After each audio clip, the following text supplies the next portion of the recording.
का दरख्त। तो जब हम हिस्ट्री में देखते हैं तो हमें समझ आती है कि अंगूर का दरख्त भी होता है, अंगूर का दरख्त होता है, और वो दरख्त कोई अलग दरख्त नहीं होता, बल्कि यही बेल दरख्त बन जाती है, यही बेल दरख्त बन जाती है। लेकिन इसको दरख्त बनने में टाइम लगता है, वक्त लगता है। बेल होती है और बेल दरख्त खुद से नहीं बन सकती, उसके ऊपर काम करना पड़ता है, तो वो दरख्त बन जाएगी। है बेल पर बन क्या जाएगी? दरख्त बन जाएगी अगर उसके ऊपर काम करेंगे। अगर काम नहीं होगा तो ये बेल ही रहेगी। तो कैसे हम बेल को दरख्त बना सकते हैं? बेल दरख्त बन सकती है, और यीशु कहता है असल दरख्त, हकीकी दरख्त मैं हूं और तुम मेरी डालियां हो। हम देखते हैं बनी इस्राइल को कि मुल्क किनान के अंदर अंगूरों के बहुत बागात थे, और खुदा ने अब्राहम से कहा था मैं मुल्क किनान तुम्हें दे दूंगा, और खुदा ने दिया। और जब वो मुल्क मिस्र से आए मुल्क किनान के अंदर, आपको पता है मुल्क किनान कौन सा है, कौन सी जगह है? ये जो हमारा फलस्तीन है, गजा है, जहां पे जंग भी हुई है, फलस्तीन है, गजा है, इसराइल है, और इसके साथ साथ मुल्हिका इलाके जो इसके साथ जुड़े हुए हैं। ये एक बड़ा मुल्क था, ये मुल्क किनान है, और ये मुल्क खुदा ने कहा था अब्राहम मैं तुझे दे दूंगा। और यही वो मुल्क है जो बागे अदन भी कहलाया। ये यहाँ पहले बागे अदन था। यरूशलेम के साथ, शहर के साथ से ही एक नदी गुजरती थी जिसका नाम जयून नदी है, और हम देखते हैं कि बागे अदन में एक जयून नदी गुजर रही है। तो यही वो सारा इलाका है जो बागे अदन का इलाका है, यही वो इलाका है जो मुल्क किनान है।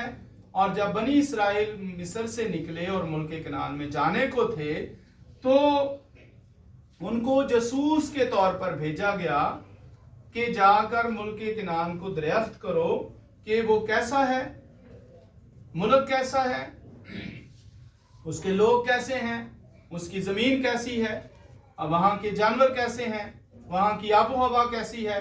सारी चीजों को देख के आओ, इकट्ठा करके लाओ, और देखो भालो कि वो मुल्क कैसा है जो खुदा ने कहा मैं तुम्हें दे दूंगा। तो 12 लोग भेजे गए मुल्क किनान के अंदर जासूसी करने के लिए, ठीक है। इसी मुल्क के अंदर बनी इस्राइल के 12 लोग, हर कबीले में से एक शख्स भेजा गया। नून का बेटा यशवा भी भेजा गया। तो ये सारे लोग मुल्क किनान का हाल दरियाफ्त करने के लिए गए। तो जब ये वहां का हाल दरियाफ्त करने लगे, और जब हाल दरियाफ्त करके वापस आए, तो बाइबल में लिखा है कि पहले तो वो कहने लगे कि वो मुल्क तो बहुत अच्छा है, मुल्क बहुत अच्छा है, उसमें ये फसलें हैं, उसमें ये फल हैं, और उसमें ये चीजें पाई जाती हैं, लेकिन वहां के लोग बहुत बड़े बड़े हैं, इंसान वहां के बहुत बड़े बड़े हैं, यानी बड़े कादावर हैं। और कहने लगे हम तो उनके सामने टिड्डे टिड्डे लगते हैं, छोटे छोटे हैं, इतने वो द्योह हैकल हैं कि हम उनके सामने छोटे छोटे हैं, टिड्डे टिड्डे लगते हैं। और बताया ये कि मुल्क बड़ा अच्छा है, फसलें बहुत अच्छी हैं, फ्रूट बहुत अच्छा है, लेकिन लोग बहुत कादावर हैं, हम उनके साथ जंग नहीं कर सकते। लेकिन जो ईमान में मजबूत थे, उन्होंने कहा कि चलो अभी हम उन पर हमला कर देंगे, और क्या करेंगे, उन पर पता पाएंगे, क्योंकि यहोवा हमारे साथ है। आमीन। तो एक अंगूर का गुच्छा भी वो लाए थे वहां से, एक अंगूर का गुच्छा लाए, और वो अंगूर का गुच्छा इतना बड़ा था कि उन्होंने उस गुच्छे को यूं समझे कि एक बड़े मोटे बांस के अंदर डाला गुच्छे को, और 2 आदमियों ने कंधे पर रखकर लेके आए। 2 आदमी। अब आप अंदाजा करें कि वो अंगूर का गुच्छा जो इतना बड़ा था 2 आदमियों ने उठाया हुआ था, इतना बड़ा था। हो सकता है वो 50 किलो का एक ही गुच्छा हो, हम नहीं जानते, लेकिन हम अंदाजा करते हैं कि 2 आदमियों ने लकड़ी के अंदर डालकर अपने कंधे पर, एक ने इस अपने कंधे पर और पीछे वाले ने भी अपने कंधे पर रखा हुआ था। इतना बड़ा वो गुच्छा था। तो अब आप मुझे बताएं वो किसी बेल के ऊपर लगा हुआ था? हाँ? कोई बेल इतना बड़ा वजन उठा सकती है? नहीं। वो यकीनन एक अंगूर के दरख्त से उन्होंने काट लिया था। उन अंगूर के दरख्त से उन्होंने टहनी को काट लिया जिसके ऊपर गुच्छा लगा हुआ था, और वो इतना बड़ा गुच्छा 2 बंदे उठा के लेके आए। तो ये पुराना बाग था, अंगूर का पुराना बाग था, और वो बेलें दरख्त बन चुकी थी। टाइम लगता है, वही बेल दरख्त बन जाती है, लेकिन दरख्त बनने के लिए उसकी कांट छांट होती रहती है। जो अंगूर के बागात लगाए जाते थे पुराने अहद में हम देखते हैं, तो 3 साल तक उनकी जो है वो काट छांट करते रहते थे, प्रूनिंग करते रहते थे, यानी आगे से उनको काटते रहते थे। 3 साल तक वो फल नहीं लेते थे, 3 साल तक वो उनसे फल नहीं लेते थे। जो टहनियां निकलती थी हर साल उन टहनियों को काट देते थे। और आप खुद अंदाजा करें कि अगर एक बेल लगाई है तो हर साल उसकी टहनियां काटी जाएंगी, तो वो सारा जो उसको खुराक मिलेगी वो किस पर आएगी? तने पर आएगी। और यूं तना क्या होता जाएगा? मोटा होता जाएगा, मोटा होता जाएगा। हर साल उसकी टहनियों को काट दिया जाए, हर साल उसकी टहनियों को काट दिया जाए, तो जो शाखों पर जोर देना है उस बेल ने, वो उस तने पर जोर पड़ेगा, और तना क्या होता जाएगा? मोटा होता जाएगा। और यूं वो जो बेल है वो एक दरख्त की सूरत इख्तियार कर लेगी, और एक वक्त आएगा कि वो इतना मोटा तना हो जाएगा, और जब मोटा तना हो जाएगा तो फिर उसकी शाखें वो बढ़ने देंगे, और जब शाखें बढ़ने देंगे तो फिर क्या करेंगे? उसको आगे से, जब शाख बड़ी हो जाती है तो उसको आगे से काट देते हैं। जब हम छोटे थे, गांव में रहते थे, तो हमें नहीं समझ आती थी, जो सब्जियां लोग लगाते थे तो वो सब्जियों की जो बेल होती थी, कद्दू की अगर बेल है तो उसको आगे से काट देते थे, अगर तरबूज की बेल है तो उसको आगे से काट देते थे, अगर खरबूजे की बेल होती तो उसको आगे से काट देते थे, अगर खीरे की बेल थी तो उसको आगे से काट देते थे। तो हम अक्सर कहते थे कि ये पता नहीं क्यों इनको आगे से काट देते हैं, जबकि इनको बढ़ना चाहिए और इस पे ज्यादा फ्रूट आए। हालांकि इस तरह ज्यादा फ्रूट नहीं आता। वो अब आगे हमें पता चला है कि इस तरह ज्यादा फ्रूट नहीं आता, तो वो बेल को आगे से काट देते थे, उसकी प्रोनिंग कर देते थे। तो काटने से क्या होता था कि वो बेल लंबी नहीं होती थी, बल्कि उसकी शाखें मजीद निकल आती थी, और इस तरह वो ज्यादा फैलती और ज्यादा फल देती थी। इसी तरह 3 साल तक तो वो बिल्कुल ही फल नहीं लेते थे, और चौथे साल भी वो देखते थे कि ये अच्छा फल दे सकता है या नहीं दे सकता। तो इसलिए उसकी टहनियों को क्या किया जाता था? प्रूनिंग की जाती थी, उनको छांट दिया जाता था, उनको काट दिया जाता था, और आहिस्ता आहिस्ता वो दरख्त मोटा हो जाता था। फिर जब वो मोटा दरख्त बन जाता था तो फिर उससे वो फल लेते थे, और देन उसके ऊपर बड़े बड़े गुच्छे आते थे। इस तरह वो एक बड़ा मोटा दरख्त बन जाता था, और वो अंगूर की बेल नहीं कहलाता था, अंगूर का दरख्त कहलाता था। आमीन।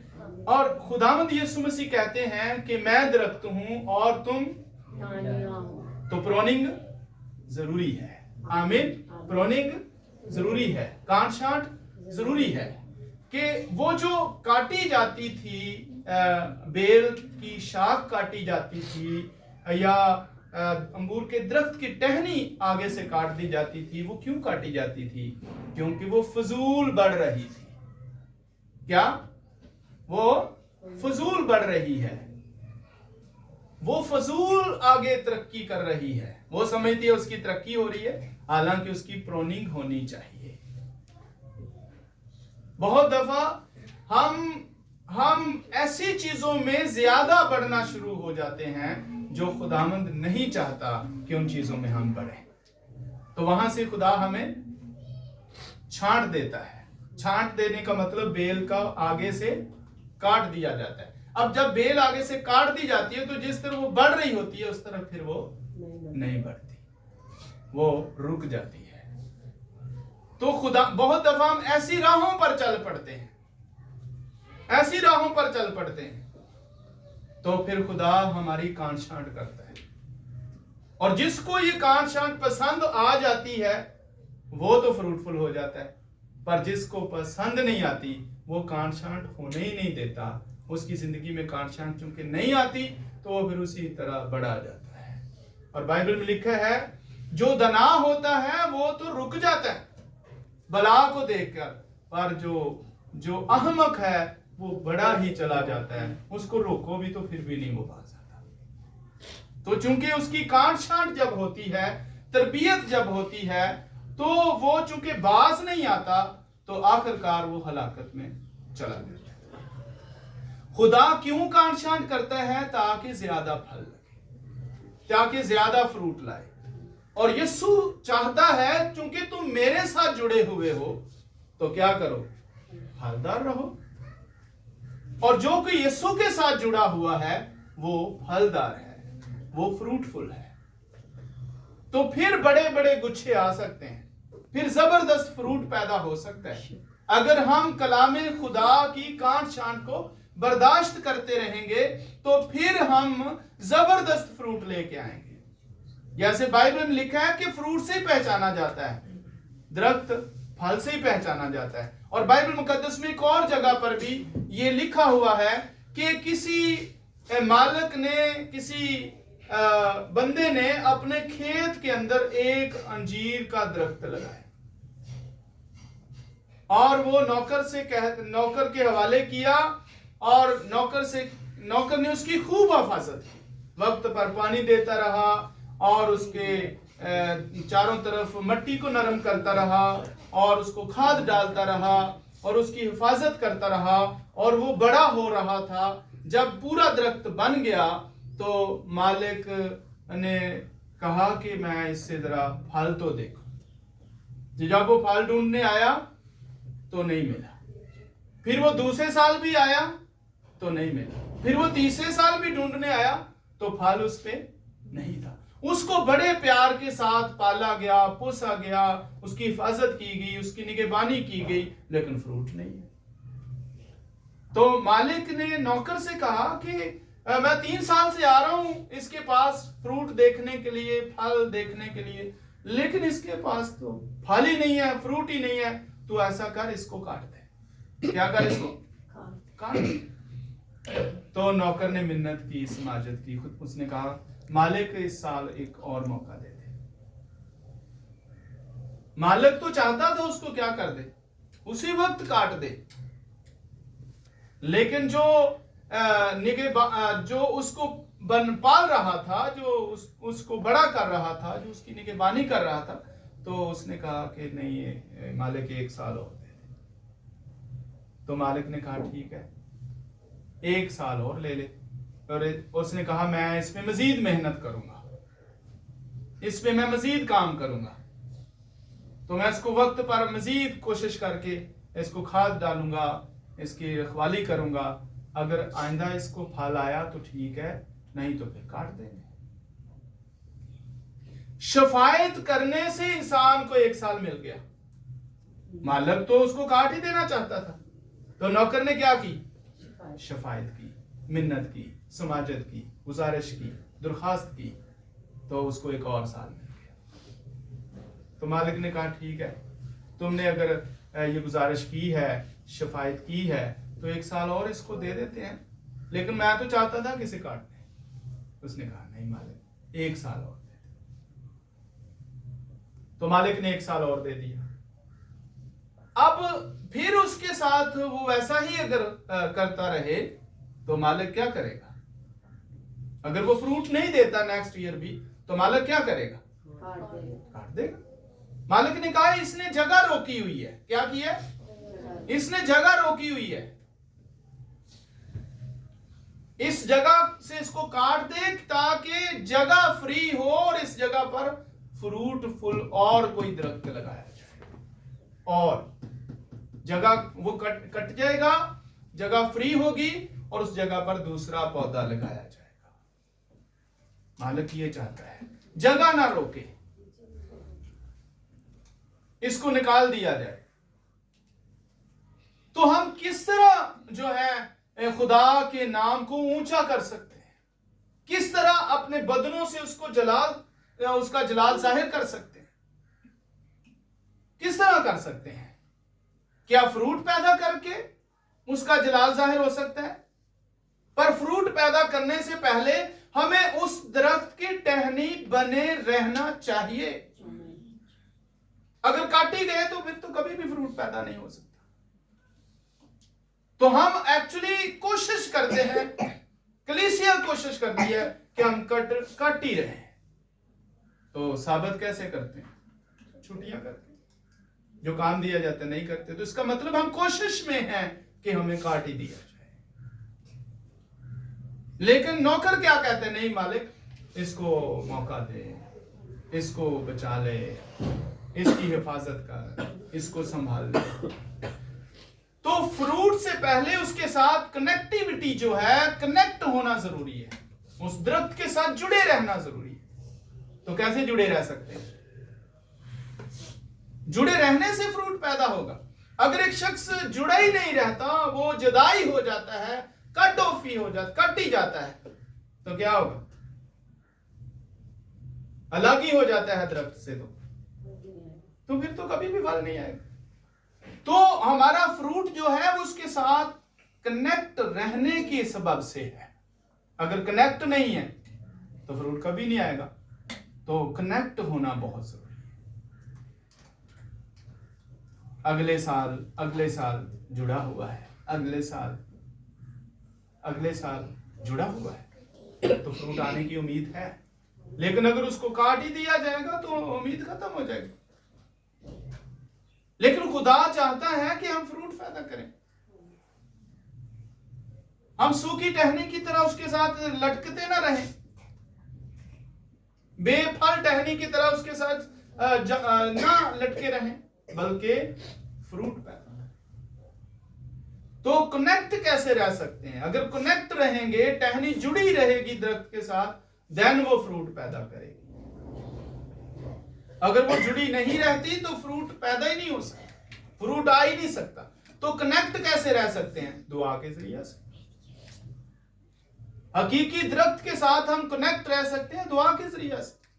हकीकी दरख्त के साथ हम कनेक्ट रह सकते हैं बाइबल स्टडी के जरिए से। हकीकी दरख्त के साथ हम कनेक्ट रह सकते हैं, जुड़े रह सकते हैं फास्टिंग के जरिया से। हकीकी दरख्त के साथ हम जुड़े रह सकते हैं उसकी हजूरी के जरिया से, मुकद्दसों की रफाकत के जरिया से, या रूहुल कुद्स की हजूरी के वसीला से, हम मुकद्दसों की जमायत में आने की वजह से कनेक्ट रह सकते हैं। यीशु मसीह का बदन और खून पीने के सबब से हम उसके साथ कनेक्ट रह सकते हैं, दुआओं के साथ उसके साथ कनेक्ट रह सकते हैं। तो क्या हम ये कर रहे हैं? तो फिर हम कनेक्ट हैं। अगर हम कर रहे हैं, अगर हम दुआ में रहते हैं, अगर हम फास्टिंग में रहते हैं, अगर बाइबल स्टडी में रहते हैं, अगर मुकद्दसों की जमायत में रहते हैं, हम खुदा की फर्मा बरदारी में चल रहे हैं, तो फिर हम क्या है? उसके साथ कनेक्ट है। तो फिर फ्रूट आएगा। आमीन। फिर उम्मीद रखें फ्रूट आएगा। लेकिन अगर हम ये चीजें नहीं कर रहे, चर्च जाने से हमें मसला है, हमारा दिल नहीं चाहता, इसका मतलब क्या हुआ? एक शख्स चर्च आने से उसका जी नहीं चाहता तो वो यीशु के साथ कनेक्ट नहीं रहना चाहता। एक्चुअली अगर वो मुकद्दसों की जमायत में आना नहीं चाहता तो एक्चुअली वो यीशु के साथ कनेक्ट ही नहीं रहना चाहता। अगर उसका जी नहीं चाहता दुआ करने को, तो इसका मतलब है वो यीशु के साथ कनेक्ट ही नहीं रहना चाहता। अगर वो रोजे के लिए उसका जी नहीं चाहता, तो इसका मतलब है वो यीशु के साथ कनेक्ट रहना ही नहीं चाहता। अगर वो खून और बदन के लिए पीने के लिए वो बेकरार नहीं होता और उस अपनी प्यास नहीं बुझाना चाहता यीशु का खून पीकर, तो इसका मतलब उसका जी नहीं चाहता कि वो यीशु के साथ कनेक्ट रहे। और जिसका जी ही नहीं चाहता, वो तो गिरना चाहता है, वो तो यीशु से अलग होना चाहता है, तो फिर वो कभी भी फ्रूट पैदा नहीं कर सकता। तो पहले नंबर पर कनेक्ट होना जरूरी है। और कनेक्ट कैसे होना है ये मैंने बताया। देन उसके बाद क्या आएगा, उस पर फ्रूट आएगा। अब फ्रूट क्या है? अब फ्रूट क्या है? फ्रूट वो काम है जिससे खुदा के नाम का प्रचार दुनिया तक जाए, वो काम। फ्रूट जो दरख्त है वो रूहानी है कि जिस्मानी है? जो दरख्त है, यहां पर लिखा है, यीशु मसीह ने कहा मैं अंगूर का हकीकी दरख्त हूं। तो जैसा दरख्त होता है वैसा ही फल होता है। तो वो दरख्त जो बता रहा है कि मैं हकीकी दरख्त हूं, वो रूहानी है कि जिस्मानी है? तो उसके ऊपर फ्रूट कैसा आएगा? जिस्मानी आ जाएगा। उसके ऊपर फ्रूट भी रूहानी आएगा, क्योंकि वो दरख्त रूहानी है, तो उसके ऊपर फ्रूट भी रूहानी आएगा। तो वो फ्रूट क्या होगा? बाइबल में लिखा है तुम्हारे नेक कामों को देखकर लोग तुम्हारे बाप की जो आसमान पर है क्या करें? तमजीद करें। वो फ्रूट एक्चुअली हमारे कामों से जाहिर होगा। वो हमारे काम है, कामों से फ्रूट है। अब मैं इस फ्रूट को भी आपके सामने थोड़ा सा करता हूं कि वो फ्रूट क्या क्या है। हा? वो जो दरख्त है उसके ऊपर सच्चाई का फ्रूट लगा हुआ है कि नहीं? सच है, वो सच्चाई है। वो उस दरख्त का फ्रूट सच्चाई है। उस दरख्त का फ्रूट पाकीज़गी है। उस दरख्त का फ्रूट फर्माबरदारी है। उस दरख्त का फ्रूट भलाई है, नेकियां हैं। ये फ्रूट है। मैं ये नहीं बयान कर रहा कि लोग इसको क्या बयान करते हैं, लेकिन उसका फ्रूट जो है वो बिब्लिकली तलाश करें। उसका फ्रूट क्या है? उसका फ्रूट लोगों के लिए तरस से भर जाना। उसका फ्रूट लोगों के साथ भलाई करना। उसका फ्रूट गरीबों की हेल्प करना। करता था या नहीं? भूखों को खाना खिलाता था या नहीं? गरीबों की मदद करता था कि नहीं? बीमारों को अच्छा करता था कि नहीं? ये फ्रूट है। लोग इसको पता नहीं कौन सा फ्रूट कहते हैं, हमें उससे कोई ताल्लुक नहीं है। तो अगर उसके साथ जुड़े हुए हैं तो ये फ्रूट है। हमेशा सच बोलें, हमेशा फर्माबरदार रहें, हमेशा दूसरों की फिक्र करें, हमेशा दूसरों के लिए शफायत करें, हमेशा दूसरों का ख्याल रखें, अपने पड़ोसी का ख्याल रखें। ये फ्रूट है। और देखिए, ईमान में कायम रहें, ये फ्रूट है। अब देखिए, दो टहनियों की मैं बात करता हूं। यहां पर दो टहनियां हैं, उसी दरख्त के साथ जुड़ी हुई हैं। यीशु कहता है मैं अंगूर का हकीकी दरख्त हूं, और उस दरख्त की दो टहनियों का मैं जिक्र कर रहा हूं। टहनियां तो उसकी बेशुमार है, लेकिन दो का मैं यहां पर जिक्र करता हूं, और दोनों टहनियों का फ्रूट भी आपको बताता हूं। एक टहनी है जिसका नाम यहूदा इस्करियोती है ना टहनी, और उसका भी फ्रूट है। हाँ? उसके अंदर हम देखते हैं कि उस टहनी के ऊपर क्या फ्रूट लगा हुआ है। यीशु के साथ जुड़ी हुई है, लेकिन फ्रूट उसका देख ले तो वो उसके कामों से पता चल जाएगा, उसके फ्रूट से पता चल जाएगा वो कैसा शख्स है। ईमान से मुनकर हो गया, फ्रूट देखें उसका। धोखेबाज बन गया, फ्रूट देखें उसका। नाफरमान हो गया, फ्रूट देखें उसका। धोखेबाज, फ्रूट देखें उसका, लालच में आ गया, फ्रूट देखें उसका, तौबा नहीं कर रहा, फ्रूट देखें उसका, गलती हो गई तौबा नहीं कर रहा, फ्रूट देखें, खुद को फांसी दे दी उसने, अकड़ा रहा, झुका नहीं है। दरख्त अपने कामों से, फलों से पहचाना जाता है। ये भी तो टहनी, उसका फ्रूट देख लो, और आखिर क्या हुआ? कट गई। और दूसरी टहनी देखें, शमौन पतरस। आमीन। शमौन पतरस, वो भी टहनी है यीशु की, उसके साथ जुड़ी हुई है, ईमान में मजबूत रहा, अपने मालिक के खिलाफ गाल नहीं सुनना चाहता। वाह, अपने खादम के खिलाफ बात नहीं सुनना चाहता, अपने खुदावंद के खिलाफ बात नहीं सुनना चाहता। जोश में आ जाता है, भर जाता है, क्यों कोई इसके खिलाफ बात करे। ईमान में मजबूत है, दिलेर है, फरमा बरदार है, ताबेदार है, लालच नहीं है, घमंड नहीं है। जब यीशु पांव धोते धोते उसके पास पहुंचा तो कहता है, नहीं नहीं नहीं नहीं नहीं, तू मेरे पांव कभी भी नहीं धोने पाएगा। यीशु ने कहा, पतरस, अगर मैं तेरे पांव ना धोऊं तो तू मेरे साथ नहीं रह सकता। तो क्या कहने लगा? खुदावंद मुझे फिर नहला दे। वाह, मैं तो, इसका मतलब क्या है? मैं तो तुझसे जुदा ही नहीं होना चाहता, मुझे फिर नहला दे। मोहब्बत कैसा फ्रूट है। गलती उससे भी हो गई, लेकिन वो झुका, वो सिजदे में गया, उसने माफी मांगी, नरम हुआ, रोता रहा, माफी मांगने के लिए, माफी होने के लिए यीशु को पकड़ा गया तो उसके पीछे पीछे जाता है, सब भाग गए। फ्रूट देखे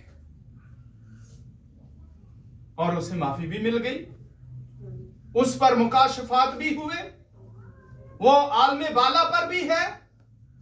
फ्रूट से समझ आती है। तो दो टहनियों का मैंने जिक्र किया कि फ्रूट उनके बताए हैं। और लोग, कोई दौलत को फ्रूट कह रहा है, कोई गाड़ी को फ्रूट कह रहा है, कोई घर को फ्रूट कह रहा है, ना जाने लोगों ने क्या क्या फ्रूट बनाए हैं। लेकिन बिब्लिकली मुझे कोई यहां से निकाले कि इसका फ्रूट क्या होगा। यही है, इसकी और तशरीह बनती नहीं है। कोई और बना ले तो उसकी मर्जी है, लेकिन बिब्लिकली तो तशरीह यही है।